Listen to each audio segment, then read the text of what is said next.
목사가 52주 설교를 하는데 첫 주 설교가 가장 중요합니다.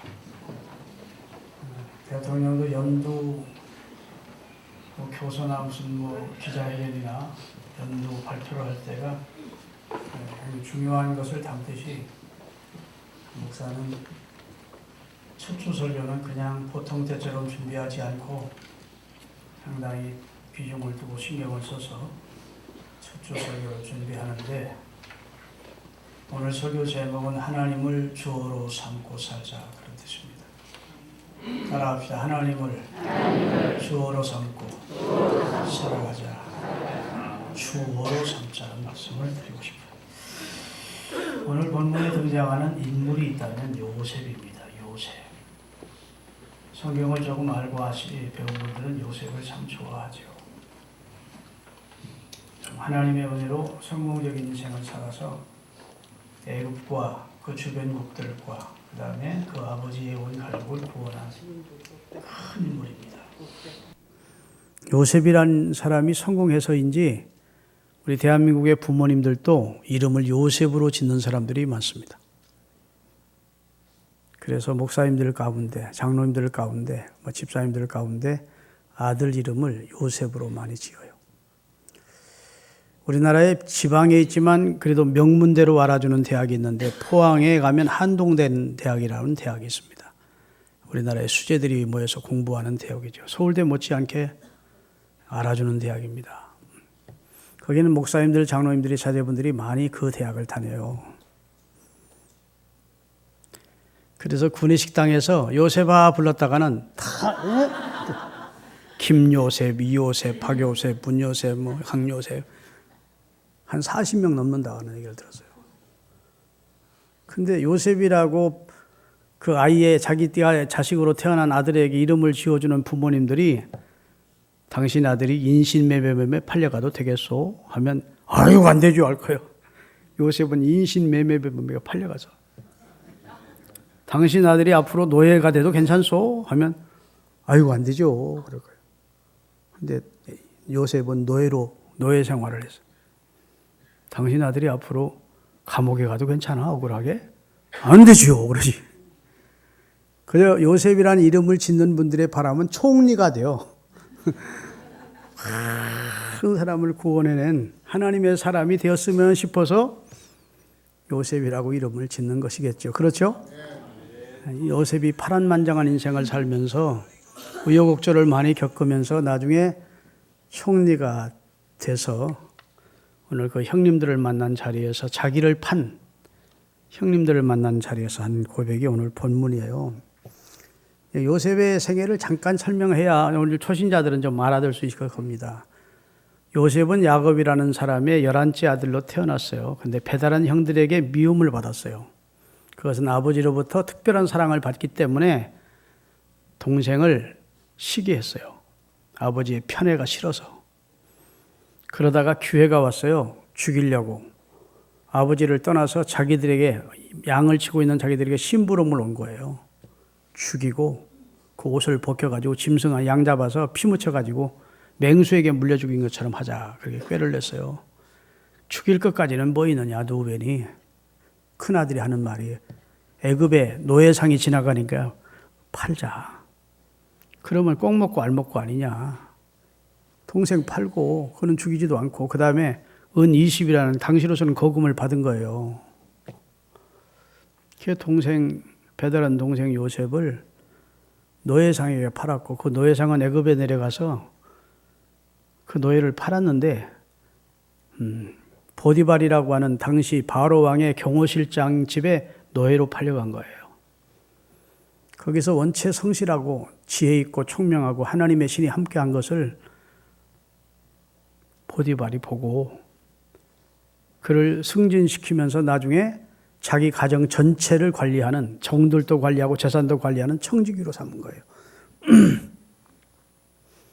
근데 어느 날 그 부인의 유혹을 받아서 내가 하나님 앞에 당신하고 동침하는 범죄를 저질 불륜을 가질 수 없다 하고 옷을 벗어놓고 뛰어나오는데 마침 보디발이 들어오다 보니까 그런 상황이 벌어진 거예요. 그러니까 이 부인이 자기 살기 위해서 저놈이 나를 겁탈하러 들어왔다가 당신이 오니까 뛰어나가는 거다니.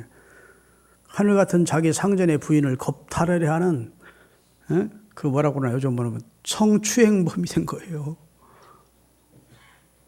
그래서 보디발이 화가 나서 왕의 명령이 아니면 나올 수 없는 왕의 감옥에 집어넣은 거예요. 자, 면회 오는 사람도 없지. 사식을 넣어주는 다른 사람들은 감옥에 갇혀서도 면회도 올 것이고 사식도 넣어줄 텐데 또 자기를 변호해 줄 사람도 없지. 언제 이 감옥에서 나갈지 알 수 없는 참으로 암울한 삶을 살았어요. 그런데 그 감옥 안에 바로 왕의 떡 맡은 관원장, 다 바로 왕의 음식을 지금으로 말하면 그 뭐라고 그러나 음식 제공해야 되는 사람을 셰프라고 그러나 주방장. 그 다음에 떡 맡은 관원장, 술 맡은 관원장, 술 빚어서 대공해주는 관원장이 왕 앞에 죄 짓고서나 감옥에 들어온 거예요. 근데 그 사람들이 꿈을 꿨어. 해몽이 안 되는 꿈을 꿨는데 요셉이 무슨 근심들이 있습니까? 물었더니 이러이런 꿈을 꿨다. 당신은 이런 꿈. 정확히 해몽해 준 대로 3일 후에 떡 맡은 관원장은 장대에 매달려 죽었고 술 맡은 관원장은 다시 복직이 되는 거예요. 자, 이런 역사를 이제 이루었어요. 그러다가 나중에 이제 제가 설명하겠습니다만 우여곡절 끝에 요셉이 바로 앞에 서게 되고 그리고 바로로부터 총리직을 위임받고 이스라엘을 그리고 애굽을 구원해낸다고요.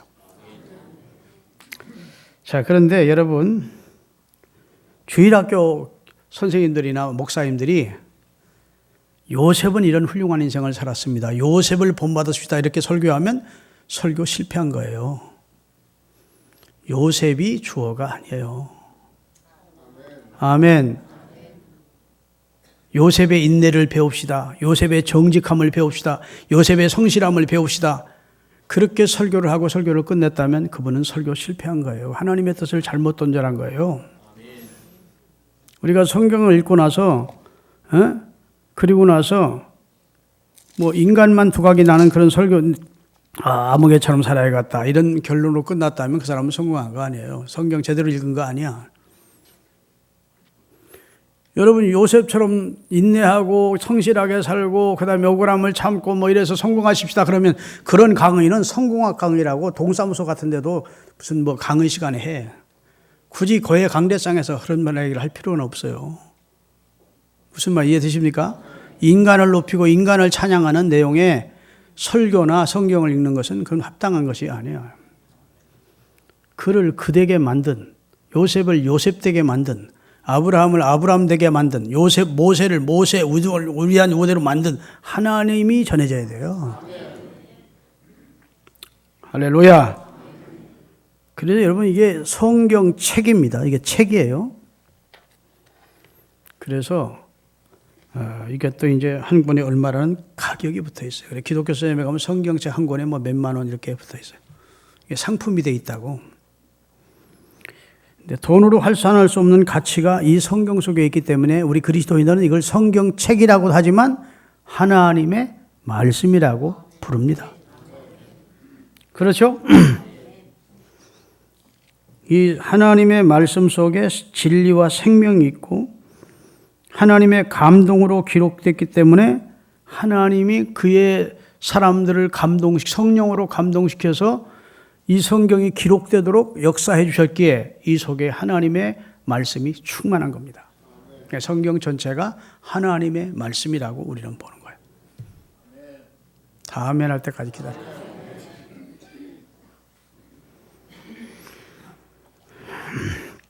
왜 하나님께서 성경 저자들로 하여금 성경을 기록하게 하셨는가입니다. 그것은 성경의 기록을 통해서 하나님은 하나님 자신을 보여주고 싶어서 하나님 자신을 우리에게 알려주고 싶어서 하나님은 이런 하나님이다 하고 알려주고 싶어서 성경이 기록되게 한 거예요. 아브라함 알려주고 싶어서 요셉 알려주고 싶어서 야곱 알려주고 다윗 알려주고 싶어서 기록한 것이 아니고 하나님이 어떤 하나님인지를 알려주려고 성경이 기록된 겁니다. 성경 읽고 나서도 계속 하나님에 대한 감동이 여운이 남지 않으면 성경 잘못 읽은 거예요. 설교를 들었는데 하나님의 마음이 없어. 하나님이 어떤 하나님이구나. 하나님이 정말 나를 사랑하는구나. 하나님은 정말로 위대하시구나. 하나님이 나를 붙들고 계시구나. 나는 하나님이 함께해 주시니 난 든든하다. 이런 하나님에 대한 감동이 없이 요셉처럼 살아야겠네. 야곱처럼 살아야겠어. 그러면 설교 잘못 들은 거예요. 왜 그렇게 오늘은 더 아멘이 적은? 할렐루야. 여러분이 성경을 읽고 하나님이 어떤 분인지를 하나님 깨닫게 해주시니 감사합니다. 해야 성경을 제대로 읽은 거예요. 설교를 듣고 하나님 오늘 목사님의 설교를 통해서 하나님이 어떤 분인지를 알게 돼서 감사합니다. 그래야 설교를 제대로 들은 거예요. 할렐루야. 성경이나 설교를 읽든지 듣든지 하고 나서 그 대답이 하나님이 여운이 남지 않는 그런 설교를 들었거나 그리고 하나님의 말씀을 읽었으면 그건 별 의미가 없는 거예요. 믿으시면 아멘. 어떤 목사님이 설교를 듣고 집으로 돌아가는 교인들의 마음속에 하나님이 가득 차 있어서 하나님은 그런 분이시구나. 목사님이 말씀한 대로 하나님은 참 사랑이 많으신 분이구나. 하나님이 나 같은 죄인도 용서해 주시는구나. 하나님이 나와 함께 하시는구나. 하나님이 내 인생을 붙들고 계시는구나. 걱정할 거 없어. 이제 하나님과 함께 살면 되지. 이런 막 그냥 감동과 여운이 남아 있어야 되는데 아무것도 남는 게 없다. 그건 설교를 잘못했거나 그 다음에 설교는 잘해서 여러분이 잘못 들은 거예요. 또 아멘 안 하신다. 왜냐하면 기록된 말씀이든 성경, 선포된 말씀이든 설교는 하나님을 알려주기 위해서 기록했고 목사는 설교하는 겁니다. 하나님께서 우리에게 말씀을 주시는 목적은 하나님이 어떤 분인지를 알게 해서 그 하나님의 백성으로 살게 하시려는 데 목적이 있는 거예요. 구원받고 구원해 주신 하나님의 은혜에 감격해서 하나님의 백성으로 살다 가도록 만드시려고 성경을 기록해 주신 거예요. 그러므로 성경을 읽고 덮었는데도 하나님이 우리 마음속에 남지 않았다면, 여운이 없다면 잘못된 겁니다. 설교를 잘 들었는데도 그 마음속에 하나님이 없다면 설교자도 청중도 다 실패한 거라고요. 하나님이 없이도 우리가 노력하고 힘쓰면 얼마든지 하나님의 사람이 될 수 있다는 식으로 설교를 하고 성경을 읽었다 잘못된 겁니다.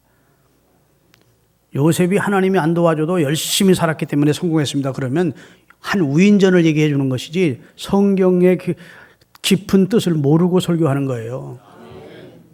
요셉이 얘기를 하는 것은 하나님이 요셉의 삶을 어떻게 인도하시고 어떻게 쓰셨고 어떻게 영광을 받으셔서 어떻게 구원하셨는지를 말씀해 주고 싶어서 성경에 기록된 것이지 보잘것없는 요셉이 열심히 살아가지고 성공해서 우리도 열심히 살자. 그건 세상 얘기입니다. 아멘. 그건 우인전에나 나오는 얘기예요. 성경은 그런 목적을 위해서 기록된 것이 아니라고요. 우인전이 아니고 하나님을 보여주는 것이 성경입니다. 성경 속에 등장하는 대단한 인물 많지요. 아브라함도 모세도 다윗도 요셉도 이 사람들이 다 그렇게 위대한 인물이 될 수 있었던 근원적인 은혜는 누구에게서 왔습니까? 하나님이 그리하셨다는 거예요. 하나님을 발견할 수 있는 은혜가 있기를 바랍니다. 오늘 본문은 이제 형님들과 만나서 이야기를 나누는 얘기예요. 근데 여러분 하나님께서 요셉에게 꿈을 주십니다. 자, 어떤 분이 주일학교 교사가 아이들의 설교하면서 요셉은 꿈의 사람입니다. 꿈을 가지십시다. 그랬으면 그건 조금 몇 점짜리냐? 50점짜리 설교입니다. 요셉이 꿈을 스스로 주도적으로 해서 꿈을 꾼 게 아니고 꿈을 주신 분이 누굽니까? 하나님이 요셉을 귀하게 쓰시려고 어린 소년의 때 꿈을 주셨습니다. 파란만장한 인생을 살 것을 하나님은 내다보시고 그때 낭망하지 않게 하기 위해서, 실망하지 않게 하기 위해서 해와 달과 11별인 형제들이 자기 앞에 와서 절하는 날이 올 것을 믿음으로 바라보면서 살라고 어린 소년에게 하나님이 주도적으로 꿈을 주셨습니다. 이렇게 설교해야지. 그렇죠? 스스로 요셉이 꿈을 꾼 게 아니잖아요. 꿈은 우리가 선택할 수 있는 게 아니라고요. 하나님이 요셉에게 영몽을 주셨어요. 하나님이 꿈을 주신 겁니다. 그리고 그 꿈을 요셉은 이야기를 해요. 자꾸 꿈을 이야기하는 사람이야. 그것 때문에 더 미움을 받습니다. 형님들한테도 얘기하고 부모한테도 얘기하고 형님들이 나한테 절할 날이 와. 하나님이 그렇게 꿈을 주셨어. 뭐 이런 얘기를 하니까 이 새끼야. 우리가 혹시 절하는 건 이해가 되더라도 야, 부모님이 너한테 절을 왜 주먹 요걸로 꼴밥 맞고 그래도 하나님이 되게 그런 꿈을 주셨어 이랬다고. 여러분 하나님을 바로 깨닫는 여러분이 되면 절대로 우리가 신앙생활하거나 일반적으로 말할 때 하나님 제껴놓고 내가 하지 않아요. 하나님이 내 인생을 이렇게 인도해 주셨습니다. 이렇게 말하는 사람으로 이번 설교를 듣고 올부터는 바꿔주시는 역사가 있기를 주의 이름으로 축원합니다. 할렐루야. 하나님께서 요셉에게 꿈을 주셨습니다. 어린 소년의 때. 그런데 그 꿈이 금방 현실로 수많은 사람들한테 절을 받고 경배를 받는 성공자를 만들어 주신 것이 아니고 그는 억울하게 팔렸고 억울하게 감옥에 갇히는 참으로 나락으로 떨어지는 인생을 살게 됩니다. 근데 하나님이 그를 어떻게 높이는지 보세요. 하나님이 바로로 하여금 꿈을 꾸게 하십니다. 그 꿈도 하나님이 주신 꿈입니다. 누구를 등용시키기 위해서, 누구를 역사의 무대에 등장시키기 위해서입니까? 요셉을 등장시키는. 아니 나일강가에 살찐 소가 7마리가 있었는데 조금 후에 나일강가에서 뼈다귀만 앙상한 파리한 소가 올라오더니 그 살찐 소를 막 잡아먹는 거예요. 그 잠깐 눈이 꿈에서 깨어났다가 심상치 않은 꿈인데 싶어 잠깐 또 잠이 들었는데 그냥 풍성하고 튼실한 이삭이 7개가 있었는데 파리하고 쭉정이 이삭이 올라와서 또 이걸 잡아먹는 거예요. 그러니 그 꿈을 꾸고 나서 바로 왕이 번뇌하게 된 거예요. 고민하게 된 거예요. 이건 보통 꿈이 아니고 영몽 같은데 이거 해몽해야 될 사람을 찾아야 되겠다 싶어서 신하들을 모아놓고 내가 이러이러한 꿈을 꾸었다. 무슨 뜻이세요? 글쎄요만 하지 해몽을 못하는 거예요. 야, 오늘 은혜로운 설교를 하는데 자고 있는 사람인데 눈을 떠요. 신년 첫 주부터 졸면 52주 다 졸아. 시작이 참 중요한데 따뜻하니까 날로 꺼버려야겠네. 졸리는 거. 오늘 중요한 설교예요. 들으셔야 돼. 그런데 그때 마침 술 맡은 관원장이 생각이 난 거예요. 2년 전. 그래서 왕이시여, 제가 왕께 특지하고 왕의 감옥에 갇혀 있을 때 시브리 청년 요셉이란 청년을 만났었습니다. 우리가 꿈을 꾸었는데 그가 해몽해 준 대로 결과가 나타났습니다. 떡 맡은 관원장은 3일 후에 그가 해몽한 대로 마음에 매달려 죽었고 나는 왕의 직에 다시 복직이 될 수 있었습니다. 그에게는 하나님의 신이 충만했습니다. 그러니까 바로 왕이 그를 데려와라. 그 청년을 데려와라. 그런 겁니다.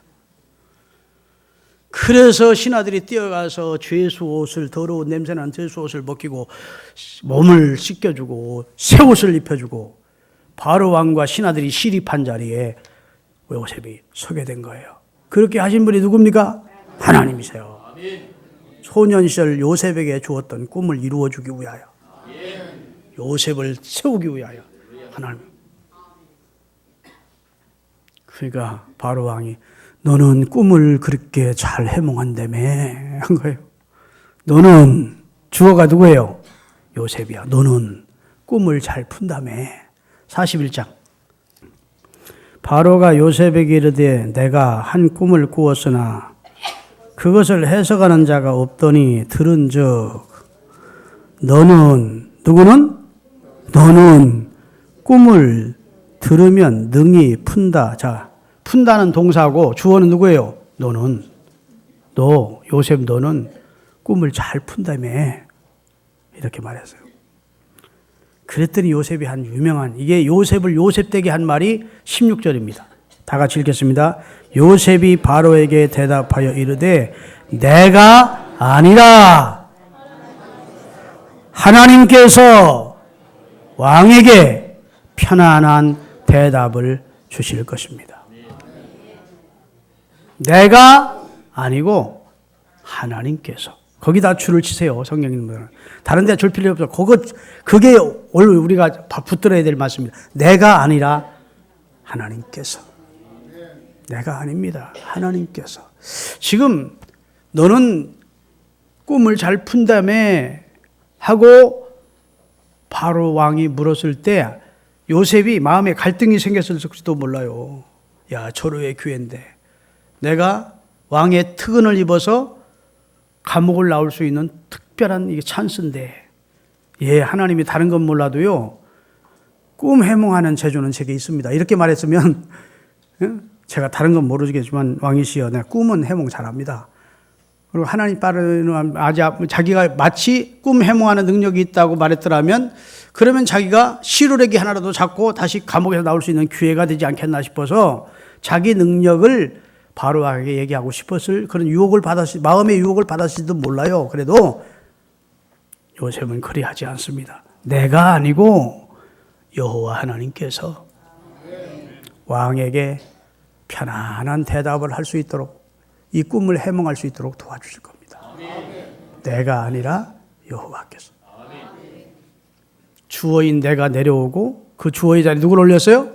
여호와 하나님께서. 하나님께서 하시는 일입니다.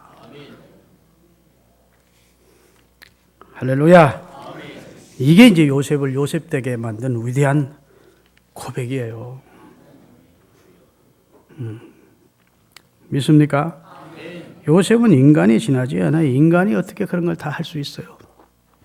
하나님이 요셉에게 은혜를 주신 것이죠. 사랑하는 여러분, 내가 아니라 하나님이십니다라는 고백을 요셉의 고백으로 끝내지 마시고 여러분과 저의 고백이 될 수 있기를 바랍니다. 사도 바울도 나의 나 된 것은 하나님의 은혜라고. 내가 남보다 지혜롭고 똑똑하고 내가 배경이 날 좋았고 환경도 좋아서 내가 오늘 내가 됐습니다. 이게 아니고 내 인생을 주도권을 가지고 나를 인도하신 분이 하나님이셨고 나를 구원하신 분이 하나님이고 내게 다가오신 분이 하나님이고 처음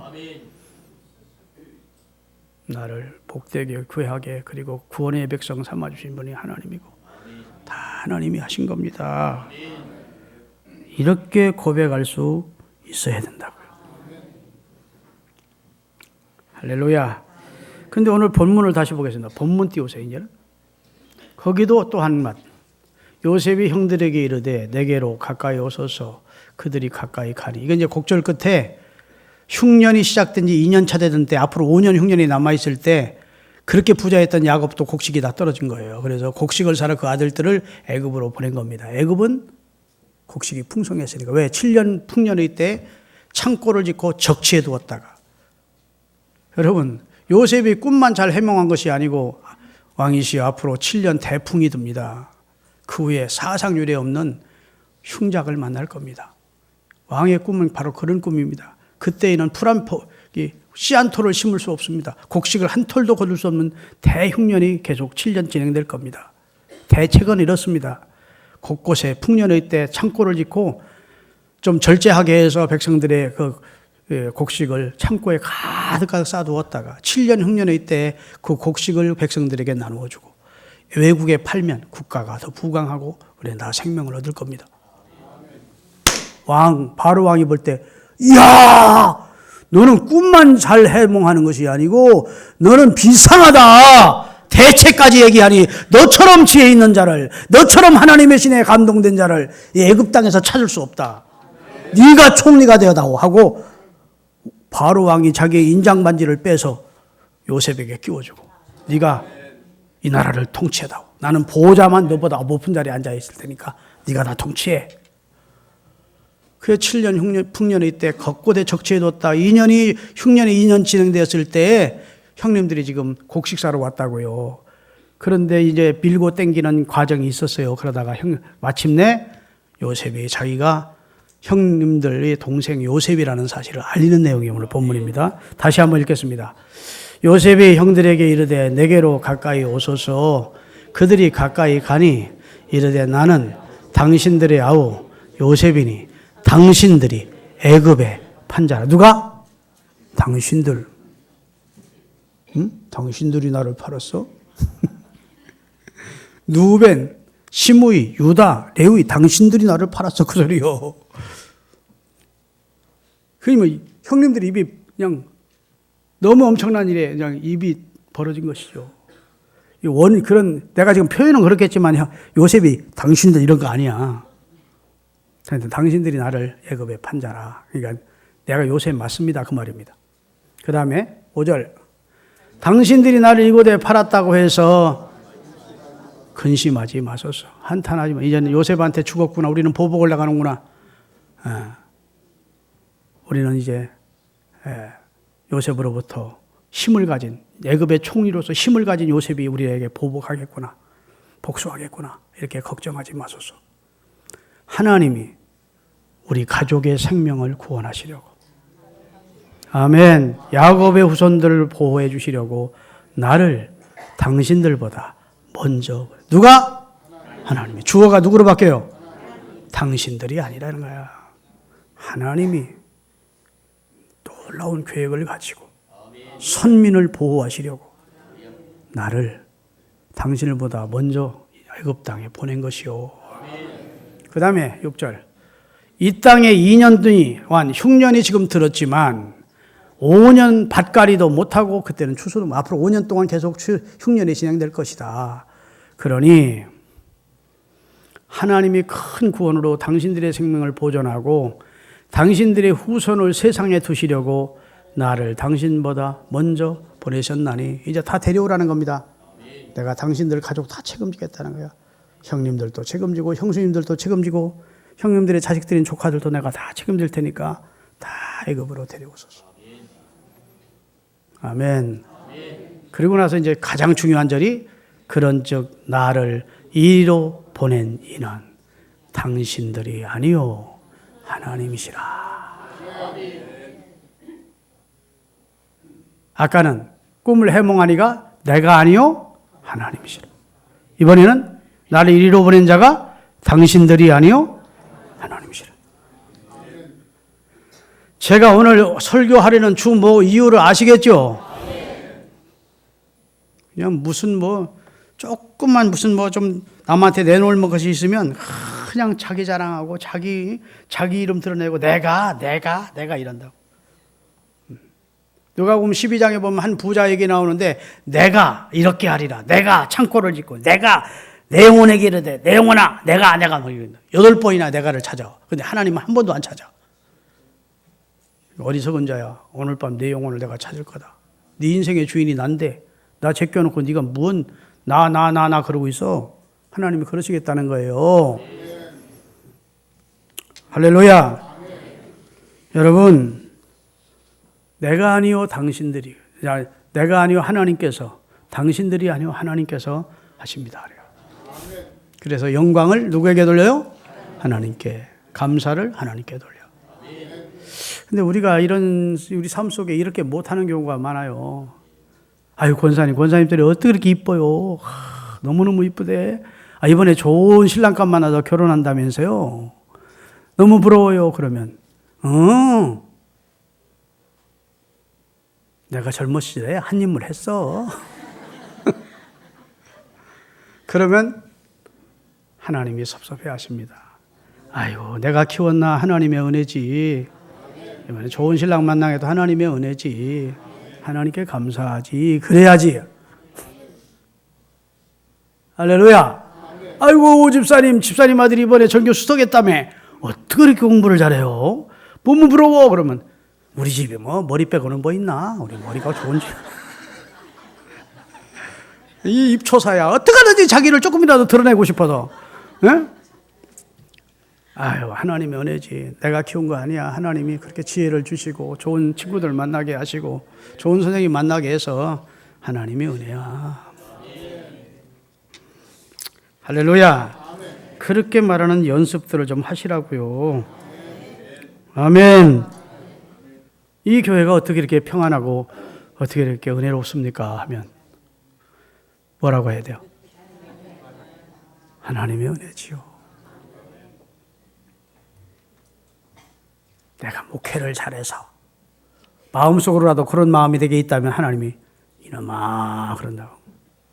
내가 도와주었지. 내가 은혜 주었지. 아멘.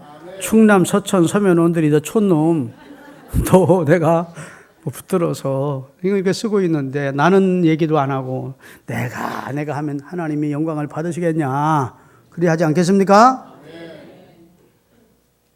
우리 교회가 1985년 3월 1일에 여기 암사동 시장 복판 지금 부대찌개 있는 건물 2층에 교회 개척했어요.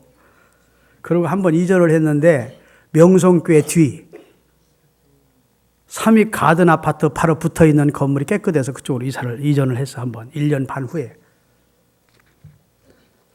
교회가 여기서 나오던 사람들까지 멀으니까 떨어지는 거예요. 거기서는 등록이 잘 안 되고 거기서 등록한 분이 우리 이철용 집사님 가족이야 그때. 몇 가정 됐는데. 근데 젊은 자기들은 명성교회 나가면서 어머니는 시어머니는 요 앞에 개척교회 가세요. 그런 거예요. 그러니까 80 넘은 노인들 몇 분 등록하고 등록자가 없는 거예요. 그런데 어떻게 40대 젊은 미인이 집사가 우리 교회 등록을 한 거예요. 서집 사는 한 분인데 우리 개척 멤버들 다 생각도 안 날지 몰라. 얼마 다니다가 딴 데로 이사 갔으니까. 그때는 등록하면 그 주간에 신방을 하는 겁니다. 신방 안 하면 신방 안 한다고 더 섭섭해. 지금은 신방을 안 받으려고 하더라고. 등록을 하고도 목사 내외나 교육자들이 신방한다 그러면 부담스러워해. 교회가 이상한 풍토가 한국 교회 안에 지금 있어. 주회종이 가서 축복기도 해주고 그 가정을 위해서 한번 기도하고 하는 게 신방이 중요하잖아요. 신방을 갔어요. 나는 그때 45평짜리를 처음 들어가 봤어. 45평짜리 아파트. 그때는 33평짜리도 못 들어가 봤어. 충남 서천 서면 원들이 촌 사람이 제가 어떻게 45평짜리 아파트를 감히 들어가 봤겠어. 그냥 처음 신방 가면 차에 그 집에 들어갔더니 집이 궁전 같은 거예요. 화장실이 2개 있는 집은 또 처음 봤어 그때. 방마다 그때는 북박이장이 없었고 농을 해놓았는데 막 번쩍번쩍 하는 거예요. 근데 그 집사가 하는 얘기가 이태리짜라는 거야. 이태리죠. 다 외제 아니면 명품을 해놨다고. 그 자랑을 하는 거예요. 그러더니 커피를 타왔는데 목사님 이게 어느 나라 제품인 줄 아세요? 이 컵이 뭐 차밍 뭐라고 해가지고 뭐 이태리짜래. 컵 스푼도 아주 금으로 돼 있고 내가 감탄해서 이제 원래 설교 끝난 다음에 커피를 마셨는데 예배 다 끝났으니까 이 집사님 어떻게 이렇게 잘 살아요? 아직 젊으신데 그랬더니 딱 나를 실망시키는 말을 한 거예요. 예, 우리 애기들 아빠가 성실해서요. 그래. 여러분, 성실이 각종 재난을 막아줍니까? 성실이 암병을 막아줍니까? 성실이 교통사고를 막아줍니까? 네. 그럼 성실하지 못해서 다른 사람들은 못 사는 겁니까? 적어도 그건 불신자들은 그렇게 말할 수 있어요. 그래도 적어도 하나님을 경외하는 하나님의 사람은 그렇게 말하면 안 돼. 하나님께서 제게 좋은 남편을 만날 수 있도록 은혜를 주셨습니다. 하나님이 제게 좋은 남편을 만나. 하나님이 우리 남편에게 사업의 능력을 주셨습니다. 하나님이 우리 남편에게 동서남북 좋은 협조자들을 만나게 해서 사업이 잘 되게 하셨습니다. 하나님이 하셨습니다 해야 돼. 영광을 남편에게 다 돌려버려. 하나님이 그에게 은혜를 주신 것을 하나님 편에서 생각하면 얼마나 섭섭하겠어요. 너를 구원했고 내게 좋은 남편을 짝주고 내가 섭리했고 너 그럴 수 있어? 그러지 않겠습니까? 할렐루야. 오늘 굉장히 중요한 설교를 듣는 거예요. 내가 하던 그 주어를 내려놓고 그 자리에 하나님께서라고 해야 돼요. 하나님께서 내게 건강의 복을 주셨고 하나님께서 나로 장수케 하셨고 아멘. 하나님이 내 생애에 다가오셔서 나를 붙드셨고 그 아들을 통해 나를 구원하셨고 내 죄를 용서하셨고 하나님이 하셨고 해야 돼요. 마치 출애굽기 31장을 보면 올리압을 하게 하시고 부살레를 하게 하시고 오홀리압이 한 것이 아니고 부살렐이 한 것이 아니라 하나님이 지명에 부르시고 하나님이 재주를 주시고 지혜와 총명을 주시고 하나님의 신을 감동시키시고 하나님이 하게 하시고 하는 거예요. 하나님이 예수 믿게 하신 거예요. 여러분 스스로 예수 믿은 게 아니에요. 너희가 나를 택한 것이 아니고 내가 먼저 너희를 택했다. 너희가 먼저 나를 사랑한 것이 아니고 내가 먼저 너희를 사랑했다. 내가 한 거야. 하나님은 말씀. 그러니까 우리는 먹던 마시던 우리를 구원하신 하나님, 우리 생에 함께 하신 하나님께 영광을 돌려야 돼요. 오직 하나님의 영광을 위하여입니다. 여러분 이 얘기만 하고 마칠게요. 여러분 자기가 자기 일생을 자기 삶을 기록하는 것인 두 가지가 있습니다. 하나는 일기라는 게 있어요. 일기를 남에게 보여줍니까? 안 보여줍니까? 보면 자존심 상해하고 일 감춰. 근데 자기 일생을 쓴 것이 또 하나가 있는데 자서전이라는 게 있어. 그것은 남에게 보여줍니까? 안 보여줍니까? 보기 싫다고 해도 막 돈 들여가지고 책 만들어서 막 보여드리고. 똑같은 자기 일생을 기록한 건데 일기는 안 보여주려고 하면서 자서전은 막 보내줘. 그럼 그 둘 중에 하나는 가짜야. 그래요, 안 그래요? 자서전은 거의 자기를 포장한 거예요. 진실된 자기가 아니고 좋은 면만 좀 과장해서 포장해서 남들에게 알리는 거야. 나는 이런 사람이야. 자서전의 주어가 누굽니까? 나지. 나는 1920년대 찢어지게 가난한 집에서 태어났다. 그때는 다 가난했어. 그 사람만 가난한 거 아니야. 내가 가출을 했고 그래가지고 내가 의지를 가지고 노력을 해서 내가 성공했고 홍보를 했고 내가 다 했다. 너 하나님은 영광 받을 여지가 없어.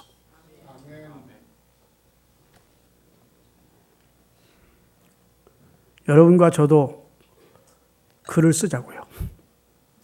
마음에라도 써야 돼. 그것은 어거스틴처럼 참회록을 겸한 고백록을 써야 돼. 그 시작은 이렇게 시작돼. 나는 죄인이었습니다. 나는 보잘것없는 사람이었습니다. 그 다음부터 주어를 바꿔야 돼. 그런데 여호와 하나님께서 나를 구원해 주셨습니다. 나를 사랑해 주셨습니다. 나로 하여금 이렇게 좋은 환경을 주고 공부할 수 있는 기회를 주셨습니다. 나를 나되게 하신 분이 여호와 하나님이십니다. 이렇게 해야 하나님이 그 인생을 기뻐하시고 그 인생을 축복하시는 거예요. 할렐루야. 여러분의 일상생활의 언어 중에 여러분이 주어가 되지 않도록 조심하십시다. 하나님이 그리하셨습니다. 다른 사람에게 자기 일생을 혹 드러내고 싶을 때도 하나님이 내 인생을 이렇게 빛나게 해주셨습니다. 아멘. 내가 시험을 이겼으면 하나님이 나로 하여금 시험을 이기게 하셨습니다. 내가 이겼어요. 결심하고. 안 돼. 바리새인들이 왜 하나님께 영광을 못 돌렸냐? 스스로 영광을 취하고 하나님께로부터 오는 영광은 관심도 없으니 너희가 어찌 나를 믿을 수 있겠느냐고.